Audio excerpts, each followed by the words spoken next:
Today, I want to share with you 3 questions that could change your life. Now, if you were skeptical, that's exactly how I felt when I was sitting across from a friend who was another financial advisor, and he had just returned from a training with a guy by the name of George Kinder. And my friend exclaimed, sitting there at lunch, that these questions are so powerful that they changed my life. He was so excited and passionate about the questions, I thought I was ready to get pitched maybe a multi-level marketing scheme or maybe get invited to a cult. And then he shared with me the 3 questions, and I was really surprised how these 3 simple questions helped cut to the heart of what really matters in such a short amount of time. And I began to understand why he was so excited and why actually thousands of financial advisors have started using these questions with their clients. So today, I'm going to share the 3 questions with you, and then I'm going to let you decide if they are really life transforming. But first, my name is Kevin Lum. I'm a certified financial planner, and this channel is dedicated to helping 1 million people retire without worry. So these 3 questions were developed by a financial advisor by the name of George Kinder. Kinder had been a financial advisor, I think, for 30 to 35 years. And these questions that Kinder had developed arose out of something he created for his own practice called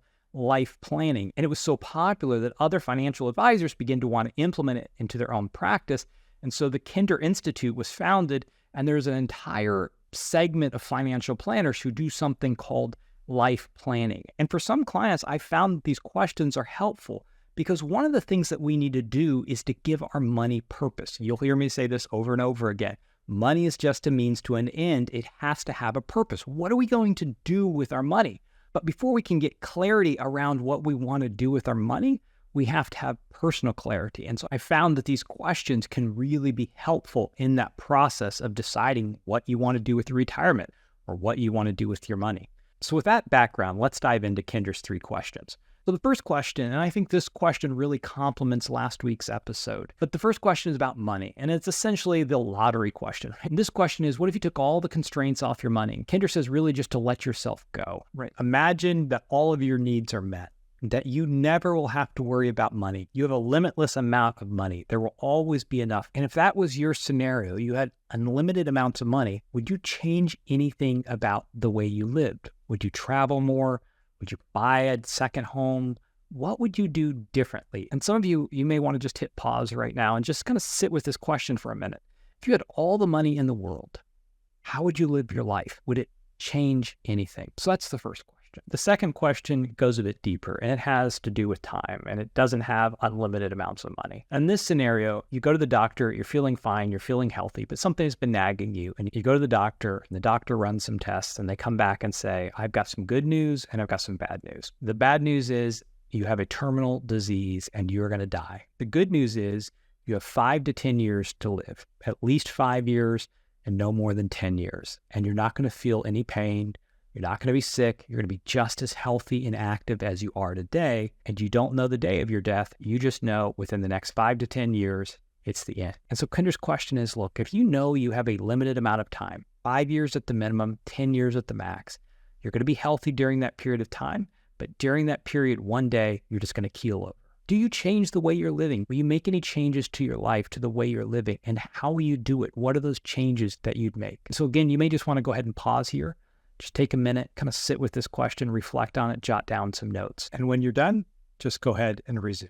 The third question goes even deeper, and it really touches on our own mortality. Once again, you go to the doctor, you've been healthy, the doctor runs some tests, and he sits down across from you and he says, I've got some bad news. You have 24 hours to live. And so Kinder says for this question, as you ponder the scenario, he said, you really want to kind of notice what you feel in this moment as you imagine that this is a very real scenario. Ask yourself these questions. What did I miss as you're thinking about, like, it's over, this is the end? What did you miss? What did you wish you had done? What did I not get to be? What did I not get to see? What did I not get to do? Who do I wish I'd said something to? And so once again, you may kind of want to sit and pause and just allow yourself to kind of imagine, what if you went into the doctor tomorrow and the doctor says you've got 24 hours to live? What's the feelings that come up in that moment? And what Kinder has found is that the advisors who have integrated this into their practice, they say that these questions really have a way of providing a jolt. It wakes their clients up because they realize that there's more that they wanted to do with their life that they haven't done yet. There's often this awakening, right? I'm not sitting across from the doctor, but yet we are all on limited amounts of time, and yet we are all confronting our own mortality. How would we live differently? What do we want to make sure that we do? And so if you took time to answer these questions, if you would do me a favor and just leave a comment, I know it's very personal, so you don't have to get into details, but I was just curious what your own experience was with these questions. Was it helpful? Did you feel it was a waste of time? Did it enliven anything inside of you? Did it change anything? Did it help provide clarity? Now, I may be putting words into Kendra's mouth, but Kendra would say that these questions are more than just a mental exercise. They are a gateway to creating a life that resonates with your deepest desires and values. And if you want to come back to these questions later, or maybe you want to talk with a spouse or a partner about these questions, I've created a download. There's a link in the description below.